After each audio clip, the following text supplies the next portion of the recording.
Did you know that you can transform an old internal hard drive into a portable external drive under 1.5K? In this video, you will learn how to repurpose any internal hard drive into a handy external one without breaking the bank.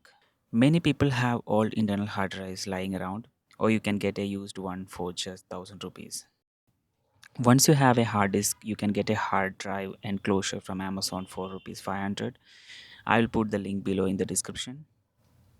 This hard drive enclosure from Amazon comes with a Type-C port and allows you to transfer data very quickly. Place the hard disk inside the enclosure very carefully and boom, there you go. Now you have a complete external hard disk. You can use it on desktop, you can use it on laptop, you can use it for backing up your applications, backing up your data, and this is the most affordable way of getting a external hard disk. If you found this video helpful, please give it a thumbs up and don't forget to check out my other videos. Thanks for watching.